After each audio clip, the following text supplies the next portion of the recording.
ADHD কথাটার মানে হচ্ছে attention deficit hyperactivity disorder. ADHD আমরা মূলত ভাবি যে শুধু বাচ্চাদেরই হয়, এটা বড়দের মধ্যেও কিভাবে প্রভাব ফেলছে আজকাল?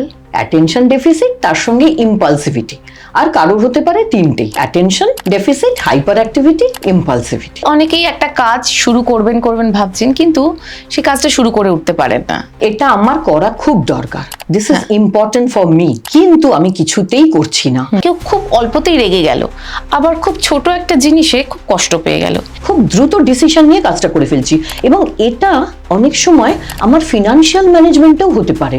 বড়দের এডিএইচডির আর কোন কোন আর কি লক্ষণগুলো থাকে? এটা মেয়েদের মধ্যে বেশি। অটিজম আর এডিএইচডিটা কি একই সাথে চলে?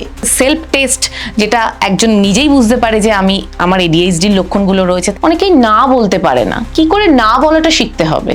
দুটো কিন্তু একই মানুষের মধ্যে একসঙ্গে থাকতে পারে, মানে যেটাকে আমরা বলি কো অকারেন্স। আমি কিন্তু সেই মানুষটাকে না বলছি না, তার কোনো রিকোয়েস্ট বা তার কোনো ইচ্ছেকে না বলছি। বাচ্চা হোক বড় হোক, মোটামুটি 6.5 থেকে 7 ঘন্টা, এটা সবার এই ঘুমটা ভীষণ দরকার। আপনার কি বারবার মনে হয় অনেক কাজ জমে যাচ্ছে, কাজ শুরু করব করে শুরু করে ওঠা হচ্ছে না? কিংবা অফিসের জরুরি মিটিং, আপনার মনটা অন্যদিকে? এমন হলে কনসেন্ট্রেশন প্রবলেম বলে বিষয়টাকে এড়িয়ে যাবেন না। শুধু ছোটদেরই যে এই সমস্যা হয় তা নয়, বড়দেরও হচ্ছে এডিএইচডি।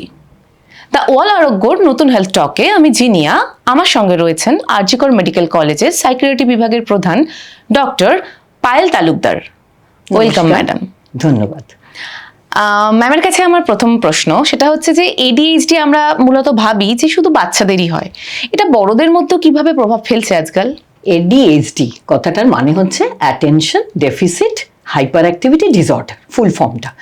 এবার এটা কিভাবে হতে পারে? কারোর হতে পারে শুধু অ্যাটেনশন ডেফিসিট, কারোর হতে পারে অ্যাটেনশন ডেফিসিট তার সঙ্গে ইম্পালসিভিটি, আর কারোর হতে পারে তিনটেই, তাহলে অ্যাটেনশন ডেফিসিট হাইপার অ্যাক্টিভিটি ইম্পালসিভিটি। তো এটা অ্যাকচুয়ালি আমরা বলি নিউরো ডেভেলপমেন্টাল ডিসঅর্ডার। তার মানে এটার শুরু হচ্ছে ছোট বয়স থেকেই, চাইল্ডহুড অনসেট। এবার সেই সময় অনেক সময় দেখা যাচ্ছে যে ধরা পড়ছে না, বা বাবা মা বা অন্য কেউ স্কুলের টিচাররা এটা ঠিক ধরতে পারছেন না, ফলে বাচ্চাটা এটা নিয়েই বড় হচ্ছে স্ট্রাগল করে করে, এবং সেক্ষেত্রে দেখা যাচ্ছে বড় যখন হচ্ছে তখন তার অনেক অসুবিধে থেকে যাচ্ছে। পরে সেগুলো এখন যেমন আমরা ডায়াগনোসিস করতে শিখেছি, আমরা গাইডলাইন তৈরি করেছি, আজ থেকে 20-25 বছর আগে তো এগুলো ছিল না।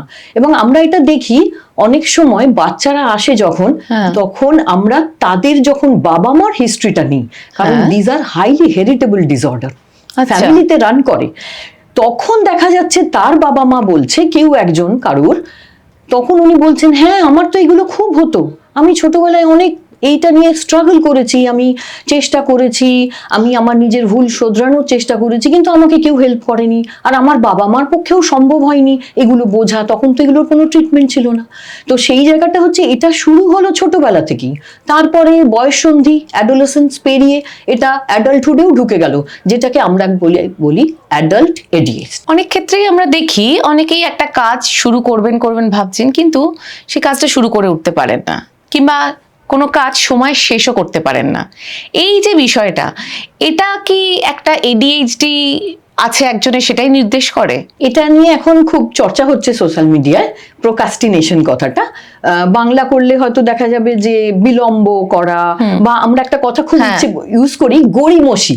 ঠিক, হ্যাঁ, এই গড়িমসি করা ব্যাপারটা কি, যে করছে সে কিন্তু খুব ভালো জানে যে এটা আমার করা খুব দরকার, this is important for me, কিন্তু আমি কিছুতেই করছি না, এবং করছি না করতে করতে অনেক দেরি করছি। প্রথমে আমি অ্যাভয়েড করছি, তারপরে আমার অ্যাংজাইটি হওয়া শুরু হচ্ছে, মানে আমার যে কাজটা 6 দিনে করার কথা আমি সেটা 6 ঘন্টায় লাস্টে করছি।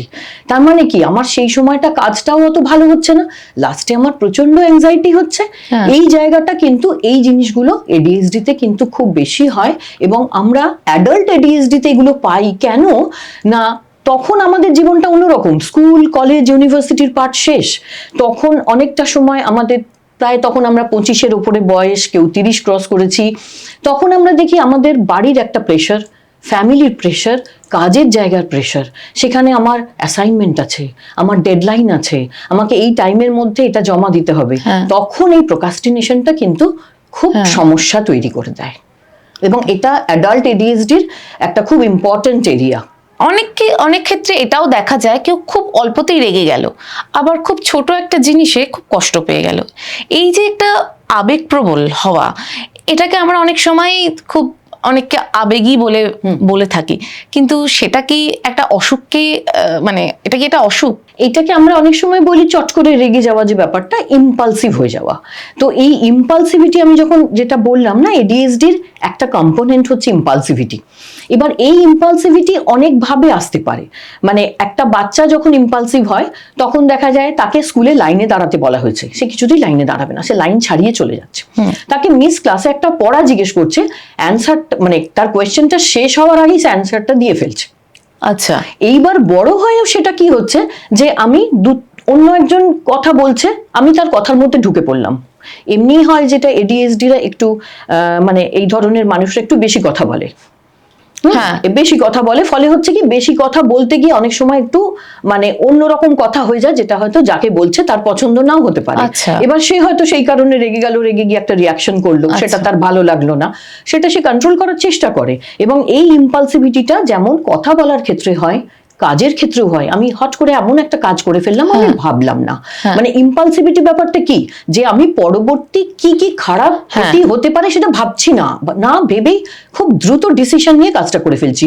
এবং এটা অনেক সময় আমার ফিনান্সিয়াল ম্যানেজমেন্টেও হতে পারে। মানে আমি খুব একটা জিনিস কিনে ফেললাম, তারপরে আমি ভাবছি আমি কেন কিনলাম, এটা তো আমার কাজে আসবে না। মানে এটা ফিনান্সিয়াল ক্ষেত্রে, টাইম ম্যানেজমেন্টের ক্ষেত্রে, মানুষের সঙ্গে বিহেভিয়ারের ক্ষেত্রে এবং আমার কাজের ক্ষেত্রে সব জায়গায় ইম্পালসিভিটি কিন্তু খুব ইম্পর্টেন্ট একটা জায়গা। আচ্ছা আচ্ছা, এই যে দেরি হওয়া কাজে, এই ধরনের মানে খেই হারিয়ে ফেলা, আবেগী হওয়া, এগুলো ছাড়াও মানে এডিএইচডি, বড়দের এডিএইচডির আর কোন কোন আর কি লক্ষণগুলো থাকে যেগুলো দেখলে আমরা বুঝবো?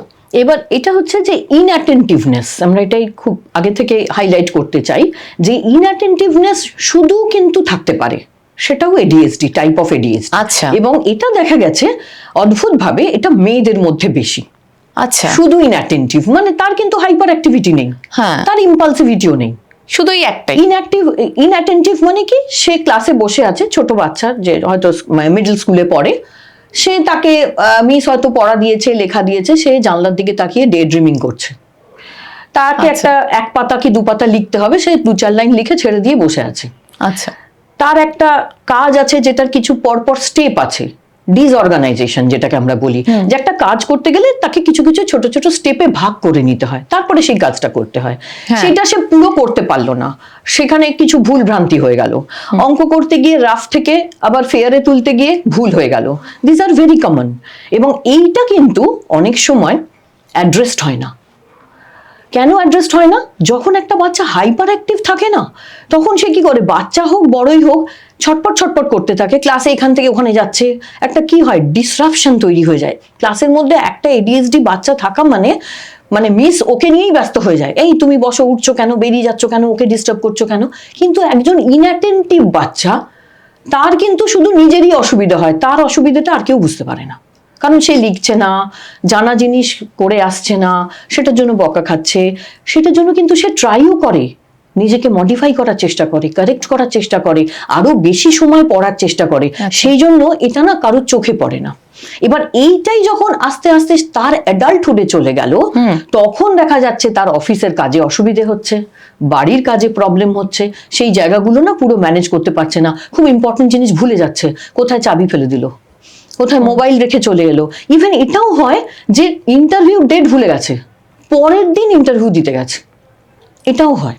আচ্ছা, ফরগেটফুলনেস খুব বেশি এদের, ডে টু ডে লাইফটাকেও খুব হ্যাম্পার করে, ওয়ার্ক লাইফ, ফ্যামিলি লাইফ ভীষণ হ্যাম্পার হয়। কমিটমেন্ট ভুলে গেছে, খুব ইম্পর্টেন্ট কমিটমেন্ট, এবং সেটা ফ্যামিলি লাইফের জন্য খুব ইম্পর্টেন্ট, রিলেশনশিপের জন্য খুব ইম্পর্টেন্ট। এটা কিন্তু ইচ্ছাকৃত নয়। এই যে আমরা অনেক সময় ভাবি না, ও ইচ্ছে করে এটা করছে, ও দুষ্টুমি করছে, এই বাচ্চাটা খুব দুষ্টু। অ্যাকচুয়ালি বাচ্চাটা খুব ট্রাই করে একটা সিটে বসে থাকার, কিন্তু সে পারে না, উঠে পড়ে, একটু দৌড়ে এলে সে আবার একটু বসে পড়তে পারে। এটা আমাদের একটু বুঝতে হবে। মানে এটা আমরা যেটা বলি যে একটা বাচ্চা, তার তো দুটো জায়গা, বাড়ি আর স্কুল। এবার বাড়িতে আমরা হয়তো গার্জেনকে বোঝাচ্ছি যে আপনি এইভাবে বুঝুন, রোগটা বোঝার চেষ্টা করুন, এইভাবে তাকে থেরাপিতে আনতে হবে, এইভাবে তাকে স্ট্রাকচার্ড করতে হবে, তাকে একটা রুটিনের মধ্যে আনতে হবে। সেম জিনিস কিন্তু ক্লাসেও দরকার, টিচারকে এটার মধ্যে ইনভলভ হতে হবে। এতক্ষণ তো বড়দের নিয়ে বললেন, আমি জানতে চাইছি যে ছোট বাচ্চাদের মধ্যেও এডিএইচডির কি কি লক্ষণ থাকে? মানে আমরা শুনি অটিজম বাচ্চাদের মধ্যে খুব বেড়েছে, এই অটিজম আর এডিএইচডিটা কি একই সাথে চলে? আচ্ছা, দুটোই কিন্তু নিউরো ডেভেলপমেন্টাল ডিসঅর্ডার, মানে যখন ব্রেন ডেভেলপ করছে তখন, তার মানে কি ছোট থেকেই শুরু। এবার এইটা হচ্ছে অটিজম আর এডিএইচডি, কিছু কিছু জিনিসের মিল আছে, আবার কিছু কিছু জিনিসের মিল নেই, কিন্তু দুটো কিন্তু একই মানুষের মধ্যে একসঙ্গে থাকতে পারে, মানে যেটাকে আমরা বলি কো অকারেন্স। এবার সেক্ষেত্রে কিন্তু ট্রিটমেন্ট, ম্যানেজমেন্ট সবটাই কিন্তু একটু ডিফিকাল্ট হয়ে যায়, এবং আমরা যদি সাসপেক্ট করি তখন আমরা এদের ফুল অ্যানালিসিসটা করি, যেমন অটিজমেরও অ্যানালিসিস করি, এডিএইচডিরও অ্যানালিসিস করি, এবং তারপরে আমরা তাকে ম্যানেজমেন্টের দিকে যাই।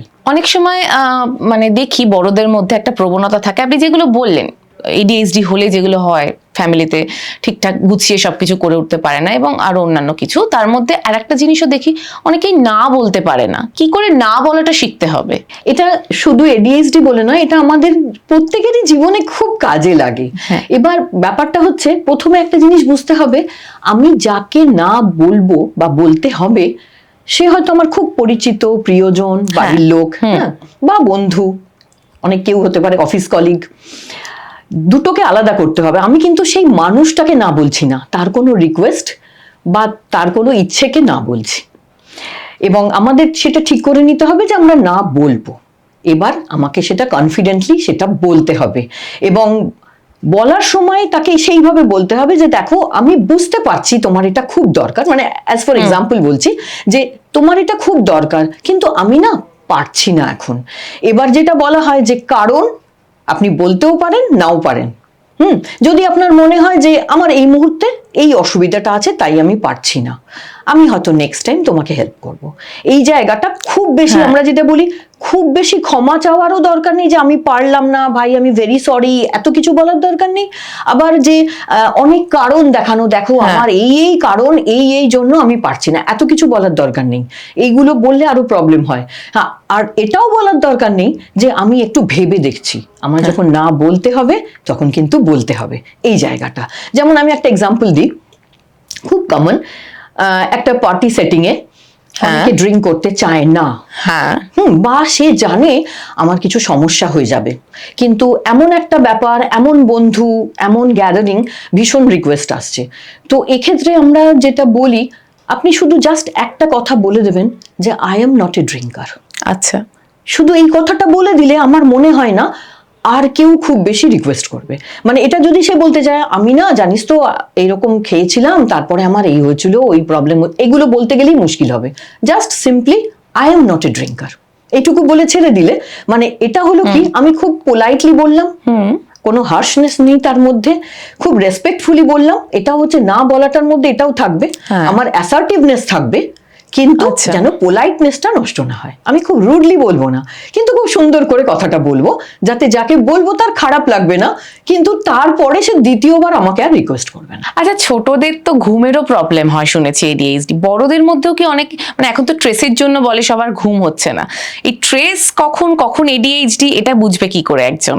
এমনি ঘুমের সমস্যাটা এডিএইচডি যখন বাচ্চাদের মধ্যে আমরা প্রথম দেখি, তখনও কিন্তু প্রায় মোর দ্যান 80% এডিএইচডি বাচ্চাদের কিন্তু ঘুমের সমস্যা থাকে, স্লিপ ইস্যুস থাকে। আচ্ছা, এবং এইটা সব সময় হাইলাইট করা উচিত, কারণ আমরা ভাবি কি যে ঘুমের মধ্যে আমাদের রেস্ট হয়, তো আমাদের বডিটা রেস্ট পায়, ব্রেন রেস্ট পায়, এরকম ভাবি, কিন্তু অ্যাকচুয়ালি ব্রেন চলতে থাকে। এই যে আমরা সারাদিন পড়াশোনা করি, বাচ্চারাও পড়াশোনা করে, হ্যাঁ, এইটা কিন্তু পড়াশোনাটার যে মেমোরির জায়গাটা, মেমোরিটা কিন্তু আমরা যেটাকে ল্যাঙ্গুয়েজটা বলি কনসলিডেশন অফ মেমোরি বা মেমোরি স্টোরেজ, এইটা কিন্তু ঘুমের সময় হয়। আর একটা খুব ইম্পর্টেন্ট জিনিস হচ্ছে যে আমরা এই যে ধরুন সারাদিন খাচ্ছি দাচ্ছি ঘুরছি এসব করছি, আমাদের বডিতে কিছু টক্সিক মেটেরিয়াল জমা হয়, সেই টক্সিক মেটেরিয়ালগুলো আমরা যতক্ষণ না ঘুমোবো আমাদের বডি থেকে বেরোবে না। আচ্ছা, সেই জন্য বাচ্চা হোক বড় হোক মোটামুটি 6.5 থেকে 7 ঘন্টা এটা সবার এই ঘুমটা ভীষণ দরকার। এবং পরবর্তীকালে এখন আমরা দেখছি মানুষের মোবাইলের উপর ডিপেন্ডেন্স, এটার সঙ্গে আরেকটা শুধু কথা বলবো, এই এডিএসডি যাদের আছে না, বাচ্চাদেরও হচ্ছে বড়দেরও আরো বেশি, এনারা খুব তাড়াতাড়ি বোর হয়ে যায়। দেখবেন অনেক বাচ্চা সে কিন্তু সব জানে কি কি লিখতে হবে, কিন্তু রোজ যদি একই জিনিস তাকে লিখতে দেওয়া হয় বা 2 পাতা লিখতে দেওয়া হয়, সে 3 লাইন লিখে ছেড়ে দেয়। কারণ তার মনে হয় যে এই জিনিসটা খুব মনোটোনাস, একই রিপিটেটিভ, আমার ভাল লাগছে না, আমার একটু নতুন নতুন কিছু চাই, নোভেলটি চাই, চ্যালেঞ্জ চাই। তো এই জায়গাটায় কি হয়, মোবাইল, এবার মোবাইলের পরে হচ্ছে কি, এটাই আমাদের একটা নেশা, ঘুমের সমস্যা তৈরি হচ্ছে। আমি ডিনারের পরে মোবাইল স্ক্রোল করে যাচ্ছি, করতে করতে রাত 2টো বেজে গেছে, তারপরে আমি ঘুমোতে যাচ্ছি, আমার সকালে উঠতে হবে, এই জায়গাটা। সেই জন্য স্লিপ ইস্যুটা বাচ্চা হোক বা অ্যাডাল্ট এডিএইচডি হোক, এই জায়গাটা অ্যাড্রেস করা উচিত। আচ্ছা, বড়দের এডিএইচডিটা যখন ধরা মানে বুঝতে পারছে, কিংবা আপনি যেগুলো বললেন শুনে যদি কেউ মনে করে যে এটা আমারও আছে, তাহলে সেক্ষেত্রে এডিএইচডিটাকে কাটিয়ে ওঠার জন্য কি করবে? সেটা কি নিজে থেকেই কাটিয়ে ওঠা সম্ভব, নাকি এটার জন্য আলাদা কোনো চিকিৎসা আছে? একটা এক্সাম্পল দিই, আমরা গাড়ি দেখেছি, ইঞ্জিন জানি। হ্যাঁ, এই ইঞ্জিনের এডিএইচডির ইঞ্জিনটা কিন্তু খুব শক্তিশালী। আচ্ছা, কিন্তু গাড়ি চলতে গেলে আমাদের একটা জিনিস খুব দরকার, দ্যাট ইজ ব্রেক। এই ব্রেকটাই কিন্তু এদের প্রবলেম। আচ্ছা, মানে আপনি ভাবুন, গাড়িটা চলছে স্পিডে, তার ব্রেক নেই, তার মানে তার কি হবে? হ্যাঁ, রিস্কি অ্যাক্সিডেন্ট হবে, পুয়ার কন্ট্রোল থাকবে, ম্যানেজ করতে পারবে না, অনেক ঝামেলা বেঁধে যাবে। ব্যাপারটা তাই। আমাদের ব্রেকটা আসে প্রিফ্রন্টাল কর্টেক্স বলে আমাদের ব্রেনের একটা জায়গা আছে, আচ্ছা, যেটা আমাদের ফুল ম্যাচিওর হতে 25 বছর পর্যন্ত সময় লাগে। আচ্ছা, আমরা ভোটিং রাইট পাই অ্যাট দ্য এজ অফ 18, কিন্তু আমাদের এই যে প্রিফ্রন্টাল কর্টেক্স, যেখান থেকে আমাদের ধরুন মেমোরি, অ্যাটেনশন, কনসেন্ট্রেশন, জাজমেন্ট, আমাদের নতুন নতুন চিন্তা ভাবনা, এই যে জায়গাগুলো, এইটা কিন্তু পুরোটাই আসে প্রিফ্রন্টাল কর্টেক্স থেকে। তো 25 বছর পর্যন্ত এটা ফুল ডেভেলপমেন্ট হতে সময় লাগে। তো আমাদের এই জায়গাটা যদি আমরা কখনো বুঝতে পারি, বা বাবা মা বুঝতে পারছেন তার বাচ্চা বা অ্যাডোলেসেন্ট, বয়সন্ধির বাচ্চা, যে তাদের এই এই সমস্যাগুলো হচ্ছে, ভীষণ হাইপার অ্যাক্টিভ থাকছে, তারপরে অ্যাটেনশন দিতে পারছে না, ইম্পালসিভ থাকছে, যেগুলো আমি বললাম, উত্তর দিয়ে ফেলছে, কিছু কাজ করে ফেলছে, টাকা পয়সা খরচ করে ফেলছে, এই জায়গাগুলো যদি থাকে, তাহলে কিন্তু অবশ্যই একটু সাইকোলজিস্ট বা সাইকিয়াট্রিস্টের হেল্প নেওয়া উচিত। কারণ পরবর্তীকালে একটা জিনিস আমরা দেখতে পাবো কোনো অ্যাডাল্ট পেশেন্টের মধ্যে, আন্ডার অ্যাচিভার।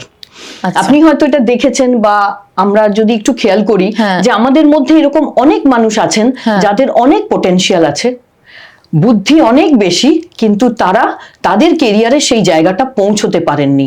তারা বারবার জব চেঞ্জ করেছেন, বারবার ডেডলাইন মিস করেছেন, অনেক এমন ভুল করেছেন লাইফে যেটা হয়তো এড়ানো যেত। এই জায়গাগুলোর জন্য এইটা কিন্তু অ্যাড্রেস করা উচিত। এটা নিজে যদি চেষ্টা করে একটু কিছু কিছু জায়গায় চেঞ্জেস আনা যায় সেটা ভালো, কিন্তু আমার মনে হয় একটু হেল্পের দরকার আছে, কারণ এটারও অনেক থেরাপি আছে, সবসময় যে ওষুধ লাগে তা নয়। ওষুধ তো আছেই, কিন্তু থেরাপি এবং বাবা মাকে সেই সাইকো এডুকেশনটা, মানে এক্স্যাক্টলি ডিজিজটা কি, কিভাবে আমরা এটাকে নিয়ে চলতে পারি, কেন এটা প্রবলেম, এটা বাচ্চার লেজিনেস নয়, বাচ্চার ইন্টেনশনাল অ্যাক্টিভিটিস নয়, ওর কিন্তু হেল্প দরকার, ও কিন্তু বাবা মা এবং টিচারের হেল্পটা চাইছে। এই জায়গাটা আমাদের বুঝতে হবে, নইলে বাচ্চাটা খুব হেল্পলেস হয়ে যাবে। মানে ছোটদের ক্ষেত্রে যেমন টিচার হেল্প করবে, বড়দের ক্ষেত্রে বাড়ির লোকেদের হেল্প করতে হবে। একদম, বাড়ির লোক, সেটা বাবা মা হতে পারে, ওয়াইফ হতে পারে, কেউ হতে পারে। আচ্ছা, তো আজকে যারা এই এপিসোডটি দেখছেন তাদের জন্য আপনি যদি বলেন যে ঠিক এই এই জিনিসগুলো আপনারা দেখুন, তাহলে বুঝতে পারবেন যে আপনারও এডিএইচডি আছেন কিনা। মানে কিছু কি এরকম টেস্ট রয়েছে, সেলফ টেস্ট, যেটা একজন নিজেই বুঝতে পারে যে আমার এডিএইচডির লক্ষণগুলো রয়েছে, তাহলে সেইভাবে পরবর্তী স্টেপটা নেবে সে। এটা WHO এর একটা স্কেল আছে, adult ADHD self report scale. Okay, একটা বড় ভার্সন 18 কোশ্চেন, একটা ছোট ভার্সন 6টা কোশ্চেন। তো এটা সবাই নেটে পেয়ে যাবে, ফ্রিলি অ্যাভেলেবল। ওটা দেখলেই বুঝতে পারবে, পরপর কোশ্চেন্স গুলো দেওয়া আছে, এবং একদম নেই থেকে শুরু করে খুব বেশি মাত্রায় আছে, এইরকম স্কেল করা আছে। তো সেটা যদি কেউ করেন, তার কাট অফ দেখে, সেটা দিয়ে উনি মনে করতে পারেন যদি যে আমার তো এগুলো সবই হচ্ছে, তাহলে উনি ডাক্তারের কাছে যেতে পারেন। আপনি খুব সুন্দর করে বুঝিয়ে বললেন যে আমাদের রোজকার জীবনে যে ছোট ছোট স্বভাবগুলো রয়েছে তার আড়ালেই কিভাবে এডিএইচডি উকি দেয়। আজ আমরা জানলাম এই ধরনের স্বভাবগুলো কারোর মধ্যে থাকলে তাকে কুঁড়ে বা অলস বলে দাগিয়ে দেওয়ার আগে দরকার সচেতন হওয়া। নমস্কার আপনাকে এত মূল্যবান সময়টা আমাদের দেওয়ার জন্য। আপনাদের যদি এপিসোডটি ভালো লেগে থাকে তাহলে লাইক করুন, কমেন্ট করে আপনাদের মতামত জানান আর শেয়ার করুন। আর ততক্ষণ দেখতে থাকুন দ্য ওয়াল, কারণ খবর এখন এখানেই। নমস্কার।